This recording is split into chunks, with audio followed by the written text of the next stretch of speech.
하나님께서 오늘 우리에게 주시는 말씀은 신명기서 6장 4절부터 15절까지 말씀입니다. 신명기서 6장 4절부터 15절까지 말씀.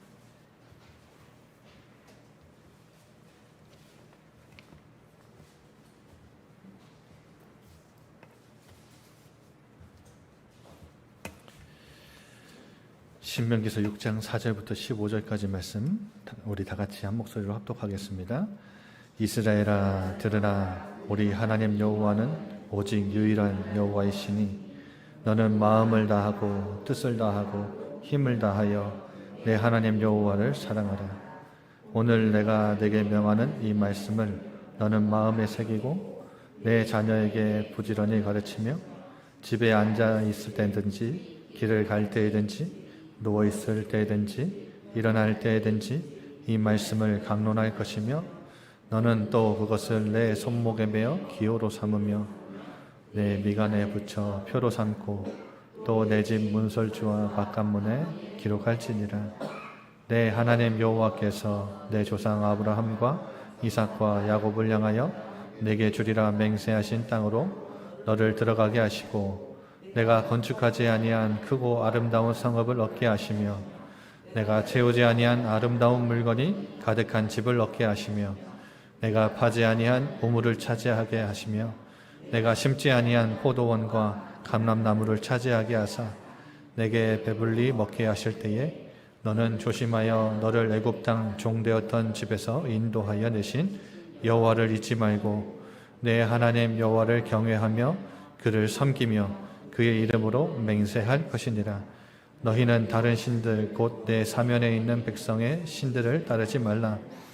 너희 중에 계신 너희의 하나님 여호와는 질투하시는 하나님이신즉 너희의 하나님 여호와께서 내게 진노하사 너를 지면에서 멸절시키실까 두려워하노라. 아멘. 반갑습니다. 우리 옆에 분과 이렇게 인사합시다. 잘 오셨습니다. 사랑합니다.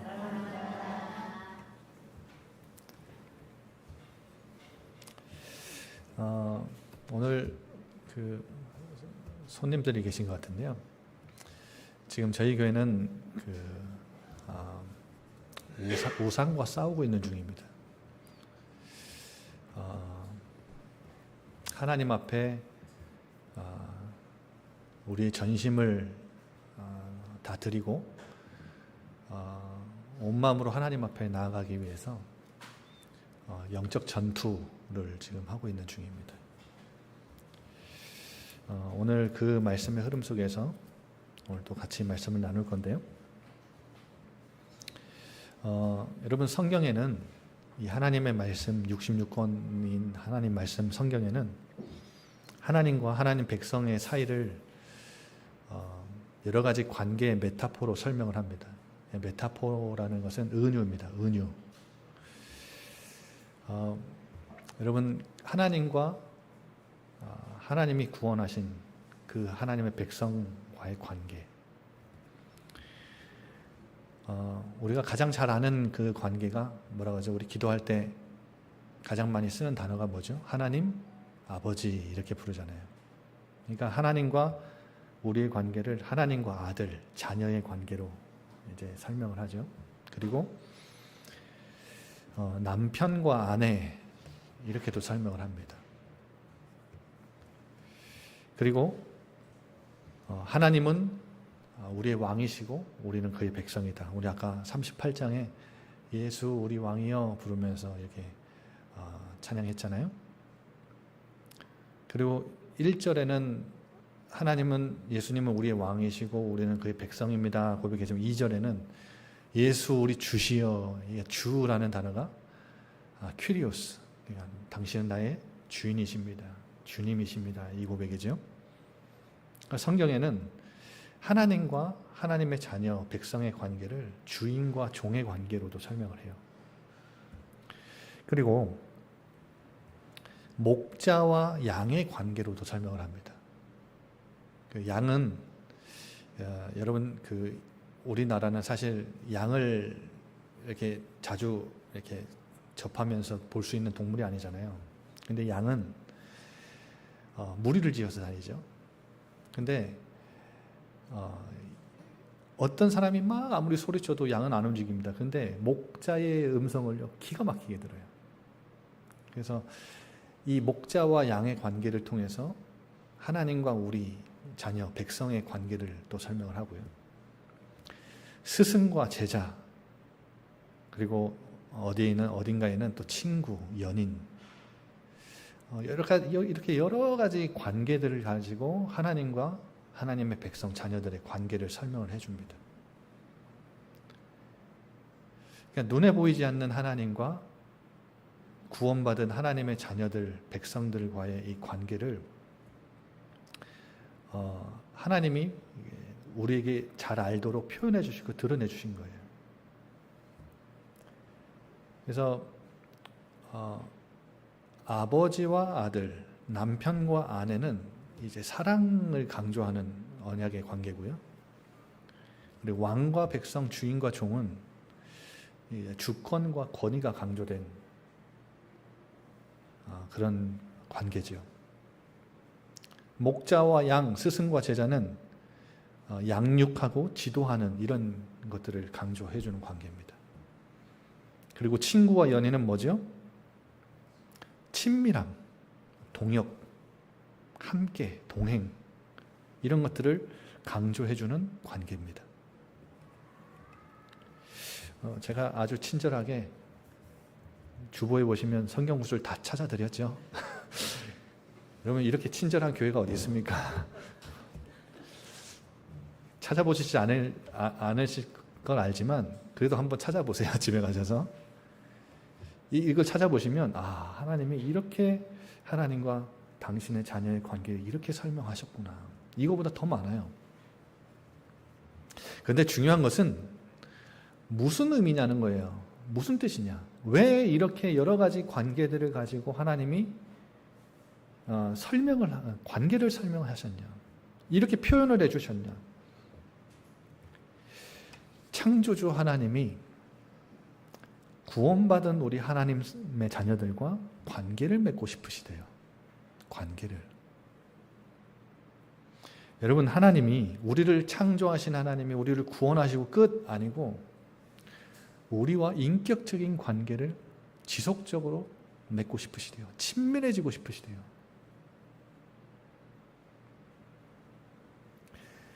여러분, 구원받고 끝 아닙니다. 구원받은 이후로는 진짜 시작이에요.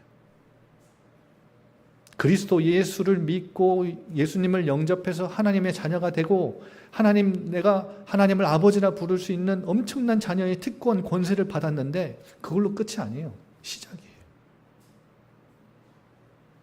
여러분, 그 관계는 진짜 구원받은 그 축복은요, 그때부터 진짜 시작입니다.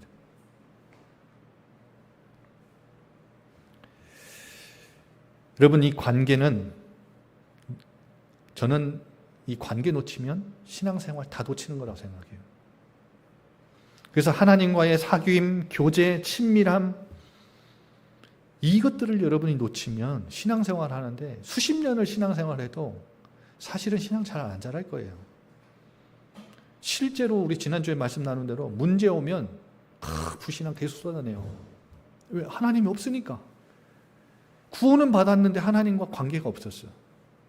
그러면 불신앙 쏟아내는 거죠. 하나님 마치 없는 것처럼 나와 함께 하시는데. 여러분, 문제 위기 오면 초조하고 불안하면 어디 쫓아가요? 내가 진짜 하나님과 관계를 맺고 이 신뢰 관계, 의지의 관계가, 사랑의 관계가 돈독하면 마음 초조하고 불안하면 어디 찾아가요? 나를 창조하시고 구원하시고 함께 하시는 전능자 하나님을 찾아가겠죠. 친하면 찾아가겠죠. 근데 안 찾아가요. 다른 거 찾아가요. 그걸 우상이라고요.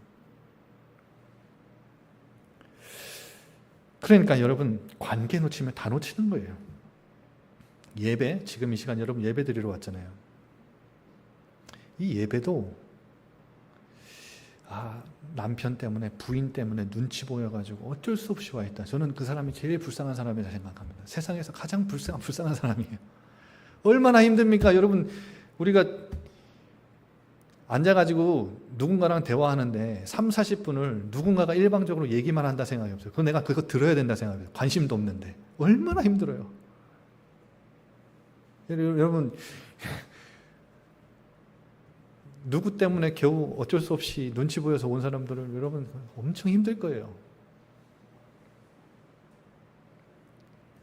그런데 이 관계에서 생각해 보면요. 나를 창조하시고 구원하시고 이제까지 내 삶을 세밀하게 개입하시고 간섭하시고 인도하신 이끄신 하나님이 그 하나님을 내가 만나는 시간이에요.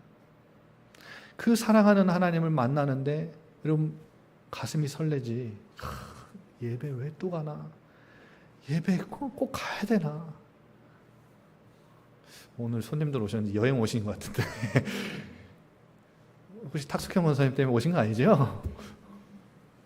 여러분 누구 때문에 끌려온 거면요 그만큼 힘든 게 없어요. 근데 이거를 하나님과 나와의 이 관계 속에서 생각해 보면 여러분 어제부터 가슴 뛰어야 돼요.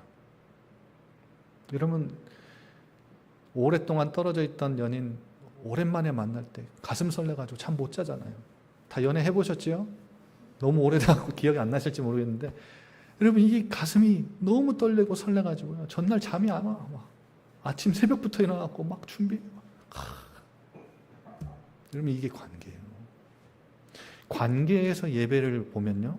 예배를 대하면 이 예배는요. 여러분에게 생명이에요. 말씀 듣는 거요. 이 관계 속에서 들으면요. 음성이 또렷이 들립니다. 근데 이 관계가 없이 말씀 속에서 뭔가 답을 찾으려고 하는데 여러분 이거 정말 곤욕이죠. 잘 안 들립니다. 이 말씀이신 하나님을 만난다? 힘들어요.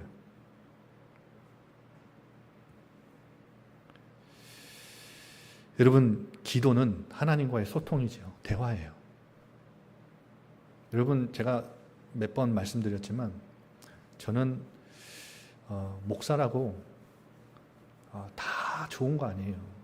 다 모든 사람 다 수용해주고 이해해주고 이상합니다. 저는 그렇게 못해요.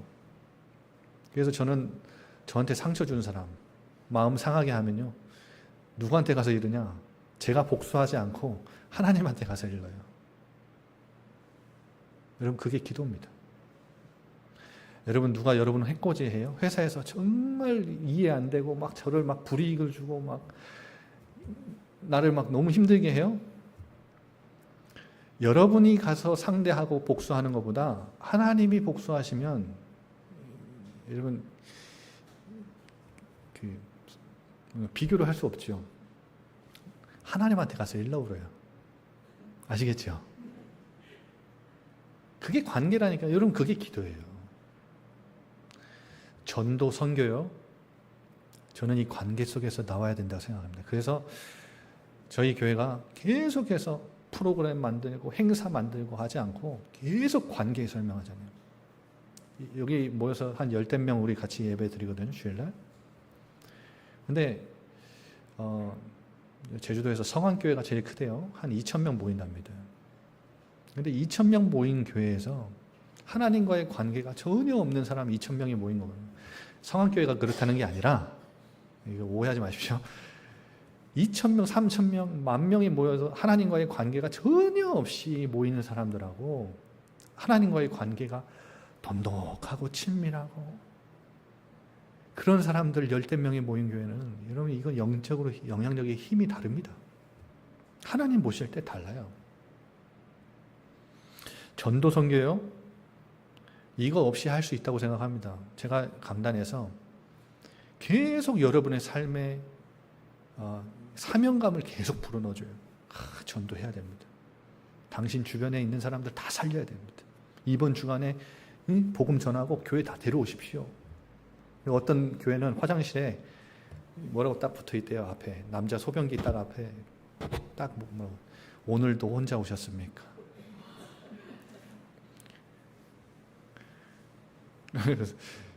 그분이 어떤 분이 그걸 보면서 저라도 겨우 왔습니다. 여러분 이렇게 교회가요. 계속 전도 쪽으로, 사람 데려오는 쪽으로, 막 불러 모으는 쪽으로 계속 전 사명감 불러 일으킬 수 있어요. 충분히 할 수 있습니다. 저 훈련 많이 받았습니다. 여러분 사명, 진짜 교회 지금 빈자리 다 채우려면요, 여러분에게 계속 사명감 매주 심어주면요, 할 수 있습니다. 근데 그 전도와 선교는 저는 올바르지 않다고 생각합니다. 지속 안 돼요. 한계 옵니다. 분명히 한계 와요. 박성산 목사야, 너는 전도 왜 하냐? 선교 왜 하냐? 저 훈련 많이 받았는데, 전도 훈련 많이 받다가 나중에는 이게 지속이 안 되니까 이게 멘붕이 오더라니까요. 야, 이거 내가 왜 전도했지? 하라고 하니까. 그런 신학교에서 훈련을 받았고, 그런 교회에서 계속 강조를 하니까, 사명감 불러 일으켜 주니까 어딜 가도 다 전도. 근데 삶에서는 이게 안 돼요. 지속이 안 돼요. 근데 나중에 제가요, 이것 때문에 내가 전도하지. 그게 뭔지 아세요? 박성산 목사님, 너 전도 왜 하냐? 너 선교 왜 하냐? 너 교회 헌신 왜 해? 내 사랑하는 아버지 하나님이 가장 원하시는 거고 관심이 지대하게 있는 거니까. 여러분 결혼해 보셔도 아시죠? 결혼한 대상이 예전에는 결혼한 대상이 갖고 있는 그 직업이 전혀 예전엔 관심 없던 거예요. 그 사람의 관심이 나에게는 전혀 관심 분야가 아니었어요. 그런데 내가 이 사람하고 연인이 되고 결혼을 하면 이 사람의 관심 분야가 뭐가 되죠? 내 관심이 되죠. 여러분, 이 사람이 만약에 내 배우자가 낚시를 좋아해. 근데 저는 낚시에 완전 문외한이라. 그러면 나중에 결혼하고 나면 뭐에 관심을 가져요? 낚시에 관심을 가져요. 이게 상대방의 관심이 내 관심이 돼요. 근데 전혀 관계없는 사람이면 나와 상관이 없죠. 낚시 못하러 해요. 낚싯대가 얼마인지, 낚시가 얼마나 좋은지.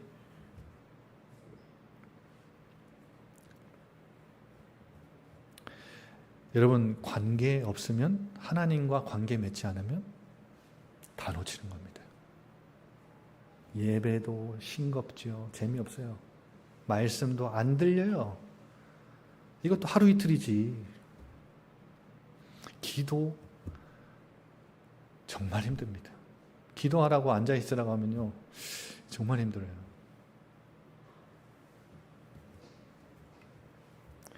여러분, 오늘 본문 신명기서는 모세의 고별 설교입니다. 모세가 자신의 인생의 마지막을 두고 설교를 한 거예요. 여러분, 그 유언장이나 유언하시는 분도 계시죠? 인생의 마지막을 앞두고 유언을 하거나 유언장을 남기는데 헛소리 안 하겠죠.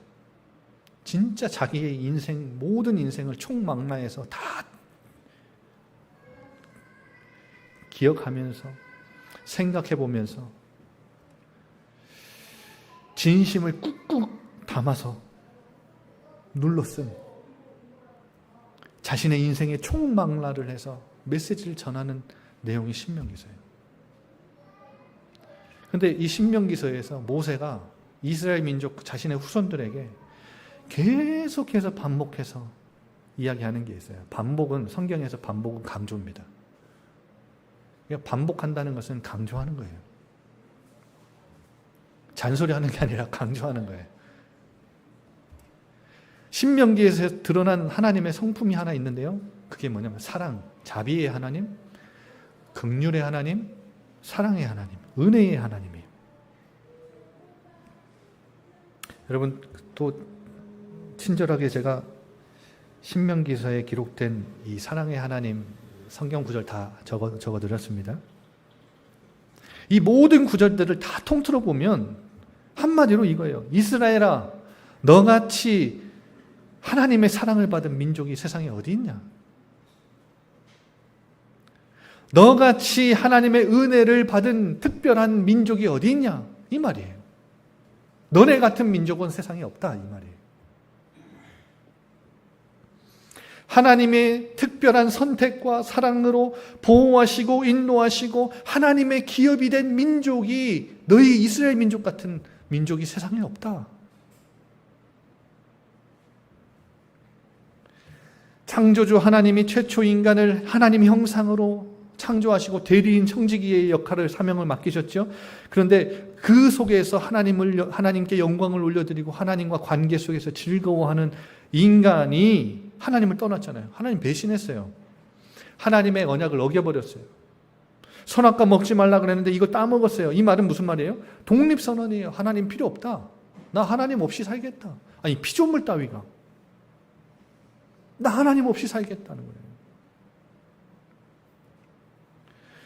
그래서 하나님 없이 하나님처럼 되겠다 했는데 하나님처럼 됐나요? 아니죠. 하나님과 분리됐어요. 단절됐다고요. 인간은 이것 때문에 인생의 모든 문제가 다 시작됐습니다. 하나님 떠난 데서 모든 문제는 다 시작됐어요. 물고기가 물을 떠나면 살 수 있나요? 나무가 땅 속에서 뿌리 뽑히면 살 수 있어요? 인간은 하나님 떠나면 살 수 없어요. 그게 영적인 존재로 하나님이 우리를 창조하셨어요. 그렇게 디자인을 하신 거예요. 그런데 이 하나님과 분리됐다고요. 물고기가 물속에서 떠난 것과 같아요. 나무가 땅 속에서 뿌리 뽑힌 것 같아요. 그런데 땅에서 뿌리 뽑힌 나무에게 물 좋은 거죠. 물 갖다 부어요. 햇빛 좋은 거니까 갖다 부어요. 그럼 어떻게 됩니까? 뿌리 뽑힌 나무에게 물을 갖다 주면 썩어요. 뿌리 뽑힌 나무에게 햇빛을 갖다 주면 마릅니다. 더 빨리 말라요.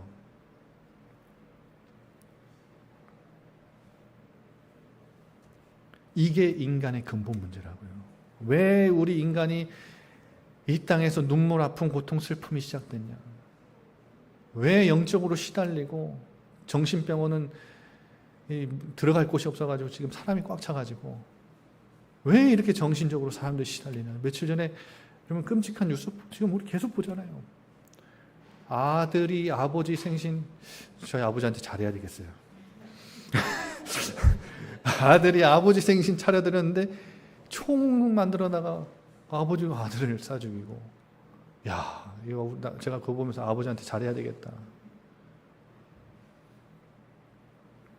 제 아버지는 그럴 분이 아니시지만 웃자고 하는 말인데 아무도 저희 아버지 안 웃으세요.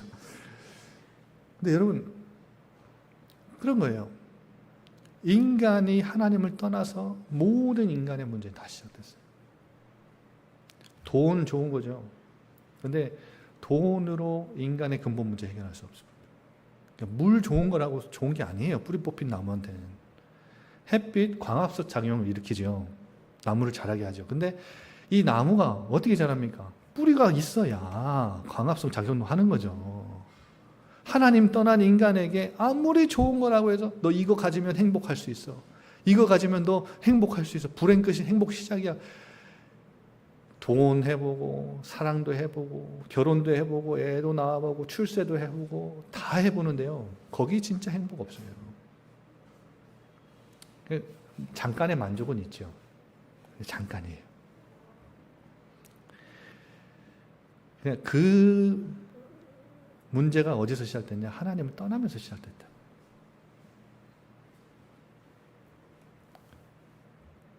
그 이후에 하나님 떠난 이후에 하나님과 단절된 이후에 인간의 죄악은 세상에 만연해집니다. 가득 차죠. 우리 수요일날 계속 보고 있죠. 창세기 6장 죄악이 세상에 가득해요. 하나님이 인간 지으셨으면 한탄할 만큼 근심할 만큼 인간의 죄악은 더 심화되죠. 더 깊어져요. 하나님 찾지도 않고 하나님 이름 부르지도 않고 하나님을 완전 배제하고 상관없이 살아가요. 나 좋을 대로 그냥 살아가요. 하나님이 새롭게 시작하시죠. 구원의 계획을 두시고 한 민족을 선택하셨는데 그 민족의 조상이 아브라함이에요. 그러니까 이스라엘 민족의 조상이 아브라함이라고요. 그러니까 이 이스라엘 민족은요, 엄청난 특권을 받은 거예요. 이 같은 민족이 없어요. 그런데 이 특권은 동시에 거룩한 책임과 의무가 주어집니다. 예를 들면 자식을 낳은 부모가 자식을 은혜로 사랑으로 잘 기르잖아요. 이 자식이 자라나면 뭘 해야 되죠? 마땅히 부모를 공경해야죠. 부모를 사랑해야죠. 다른 사람 보고 아버지 아버지 하면 돼요, 안 돼요? 아니 키워주는 아버지 어머니가 있는데 다른 사람 쫓아가면서 어머니 어머니 하면 돼요, 안 돼요?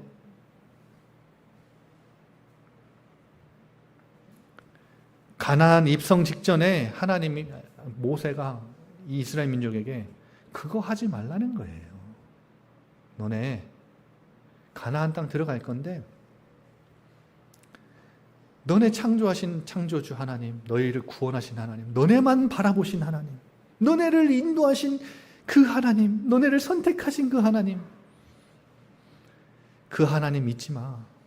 딴 거 찾아가면서 아버지 아버지 하나님 하나님 하지 말라고. 그래서 가나안 입성 직전에 하나님이 모세가 또 하나의 또 다른 하나님의 성품을 드러내는데요. 그 성품이 바로 질투하시는 하나님이에요. 이 질투는 감정적인 폭발이 아닙니다. 언약적 관계에 대한 하나님의 열심이에요. 하나님의 열정적인 반응입니다. 인간적인 질투에서 시기심과 열등감에서 나오는 인간적 질투가 아니라 하나님과 우리 하나님의 자녀의 그 사랑의 관계 속에서 나오는 의로운 질투예요. 그러니까 사랑 없으면 질투 안 하죠. 관심 없는데 질투하나요? 아니, 딴 사람 쳐다보든지 말든지, 내 연인이 딴 사람 바라보든지 말든지 상관없죠. 그런데 사랑 속에서, 사랑의 관계 속에서 질투가 나오는 거예요. 그러니까 이 하나님의 질투는 사랑의 또 다른 얼굴입니다. 상반되는 그 성품이 아니라 사랑의 또 다른 얼굴이에요. 언제 하나님의 질투를 불러일으키죠? 언제 하나님의 질투를 불러일으킵니까? 그러면 오늘 본문에 보세요. 10절, 11절에 너네 가나안 땅 들어갈 거거든? 하나님이 약속하셨으니까 너네 들어갈 거야. 그거 걱정하지 마. 들어가고 나면 너에게 하나님이 풍요로움을 누리게 하실 거야. 땅과 성과 집과 양식을 얻어서 배부르게 될 거야. 그런데 여러분, 풍요가 주는 함정이 있습니다. 아무 문제 없이 살고 싶지요. 아무 문제 없을 때 오는 함정이 있어요. 너무 고요하고 평안해요.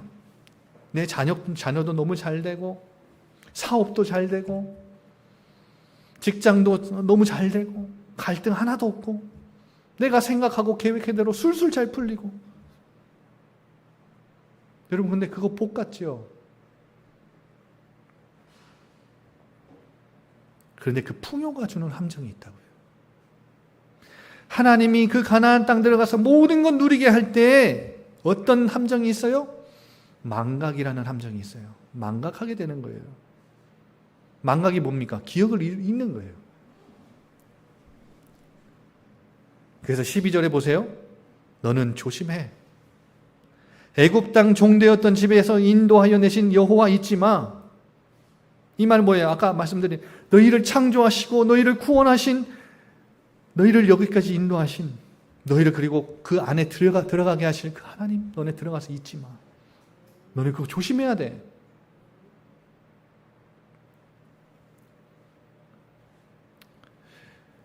여러분, 풍요로울 때 하나님을 망각하게 됩니다. 우리는 막 문제 일어나면 하나님 찾는데 평안하면 하나님을 안 찾아요. 하나님을 망각해요. 잊어버려요. 하나님과의 관계는 점점 멀어집니다. 아까 말씀드린 대로 예배 구원받고 막 처음에 내가 하나님 만나가지고 막 예배 드릴 때 그 첫사랑 있잖아요. 내가 하나님 처음 만났을 때 예배 드릴 때는 막 가슴 뛰고 설레고 내가 하나님을 예배하고 하나님 자녀가 돼서 그게 있었는데 이게 점점 식상해져요. 말씀, 기도 가까이 하지 않죠. 우리 지난주에 같이 말씀 나눈 대로 여러분 무엇을 가까이 하느냐가 여러분 삶의 닮아가고 싶은 존재라고 그랬죠. 예배와 말씀과 기도가 내 삶에서 점점 멀어진다? 하나님을 여러분 점점 잊고 있는 거예요. 그러면 감사가 없죠? 구원의 기쁨과 감격, 감동도 없습니다. 다 사라집니다. 나를 인도하신 하나님 다 잊어버려요. 내가 이룬 것처럼 생각하죠. 13절 보세요. 내 하나님 여호와를 경외하며 그를 섬기며 그의 이름으로 맹세할 것이라. 여호와 하나님을 잊으면 경외하는 마음도 사라지죠. 하나님을 경외하고 섬기며 맹세하라 이 말은 하나님을 두 번째로 하나님이 두 번째로 밀려서는 안 된다는 말이에요. 하나님이 차선으로 밀려서는 안 되는, 최우선이어야 된다는 거예요. 하나님은 언제 질투하십니까? 14절, 15절에 다른 신들을 따를 때. 그런데 이 신들은 사면에 있는 백성들이 섬기는 신이죠. 여러분 우리가 세상에 나가면 사면에 둘러싸인 불신자들은 다 우상을 섬기고 삽니다. 여러분 인간은 무언가를 숭배하며 살도록 창조됐어요. 그러니까 하나님을 숭배하거나 아니면 다른 것입니다. 무조건 둘 중에 하나입니다. 내가 하나님을 숭배하고 섬기며 예배하며 살거나 아니면 하나님 외에 다른 것, 그 어떤 것을 섬기며 살도록 창조된 존재가 인간이에요. 피조물이니까요. 뭔가를 의지해야 돼요. 뭔가를 섬기며 살게 돼요. 그런데 오늘 본문에 말하잖아요. 사면이 다 우상이에요. 여러분 주변에 불신자들 많죠? 그 불신자를 다 섬기고 있어요. 근데 나도 어느새 그 사람들이 쫓아 사는 그게 부러우면요. 나 지금 우상에 흔들리고 있는 거예요.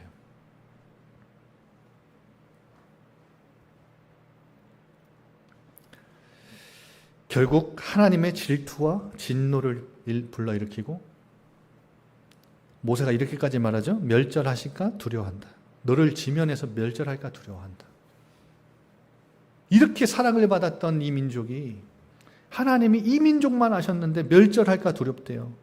이거는 진짜 멸절하겠다 이 말이 아니라 엄중히 강력히 경고하는 겁니다.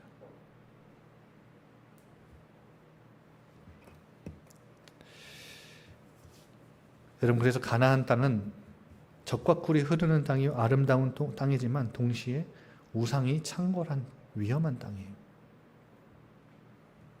가나안 입성이 끝이 아닙니다. 여러분 아까 말씀드렸죠. 구원받았다고 언약 붙잡았다고 예수는 그리스도 언약 붙잡았다고 하나님 자녀 됐다고 끝난 거 아니에요. 시작일 뿐입니다. 자동적으로 그것이 내게 안전을 보장해 주진 않아요. 무엇이 이들의 안전을 보장합니까?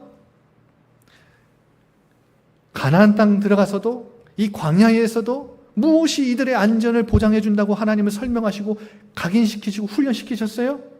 군사력, 지도력, 행정력, 전술, 전략 전술 아니에요? 우리의 머리, 지식, 능력, 배경 아닙니다. 무엇이 우리의 안전을 보장해 줘요? 마음이에요, 마음. 어떤 마음이요?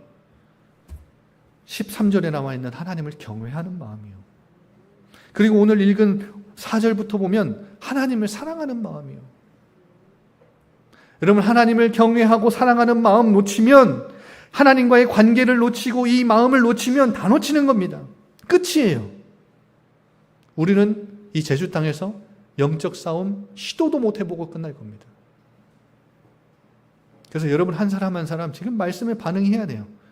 내 속에 있는 우상이 뭔지, 여전히 내가 부러워하고 쫓아가고 싶은 거 가까이 하는 게 뭔지 여러분 깊이 묵상하고 생각해 봐야 돼요. 그거 빨리 찾아서 뿌리째 뽑아야 됩니다.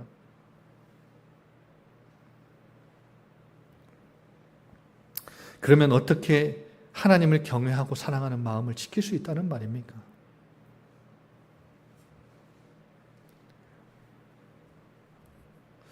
(1절) 보세요. 6장 1절.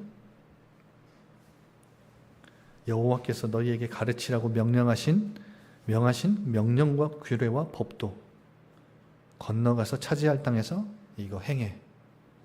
2절 평생 내 하나님은 경외해야 하는데 내가 너희에게 명한 그 규례와 명령을 지키게 하기 위한 것.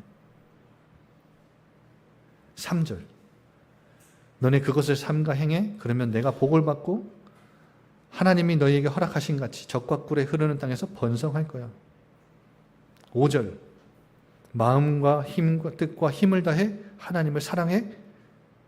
근데 그것이 무엇과 연결돼요? 계속 6절 내게 명하는 이 말씀을 너는 마음에 새기고.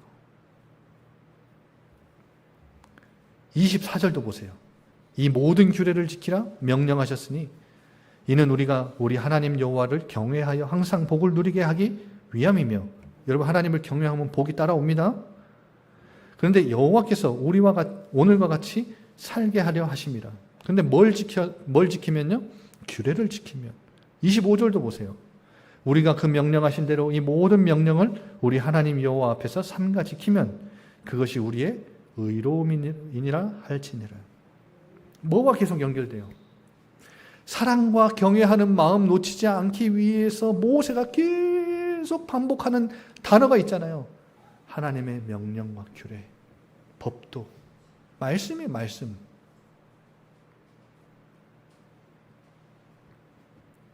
그래서 오늘 6장 4절은 유대인들에게 가장 유명한 구절입니다. 쉐마 이스라엘, 들으라 이스라엘. 말씀을 뭐 해야 된다는 거예요? 들어야 된다는 거예요. 그래서 여러분 매일 말씀 들으세요. 매일 말씀 들으세요. 말씀을 매일 듣고 매일 말씀 속에 있어야 세상에 나가서 내 마음과 생각을 지킬 수 있다는 거예요. 그리고 6절에 말씀을 어디에 새기라고요? 마음에 새겨라. 여러분 말씀을 가까이 하십시오. 그것이 복 있는 자입니다. 하나님을 가까이 하십시오. 그리고 자녀들에게도 이 우상에게 자녀들 뺏기지 않으려면 이들의 하나님을 경외하고 사랑하는 자녀로 키우려면 부지런히 가르치라 그러죠. 7절부터 앉았을 때, 길을 갈 때, 누웠을 때, 일어날 때 계속 말씀 강론해. 이거는 말씀을 주입시켜라가 아니라 말씀을 가지고 계속 토론해. 이 말씀을 어떻게 생각하는지, 이 말씀 속에서 하나님의 음성을 어떻게 들었는지.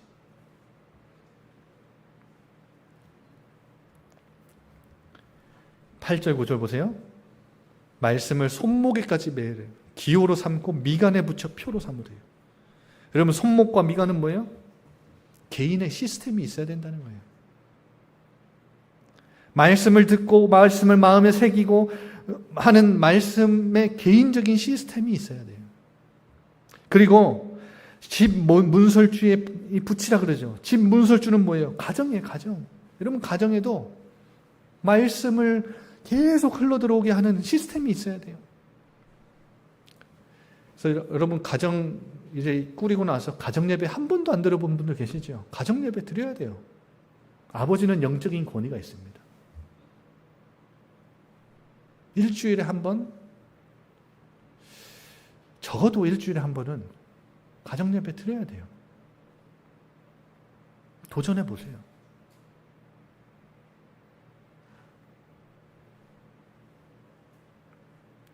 그리고 바깥문에 기록해라 이 말은 뭐예요? 사회에 나갈 때, 세상에 나갈 때 이 말씀 붙잡고 나갈 수 있도록 이 시스템이 여러분 있어야 된다니까요.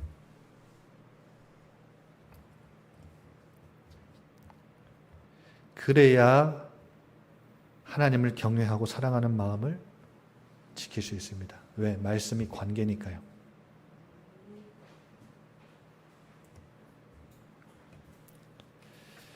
우리 한번 이 시간 다 같이 이 찬양하면서 우리 마음 중심을 하나님 앞에 올려드리고 또 이 준비하신 예물을 하나님께 드립시다.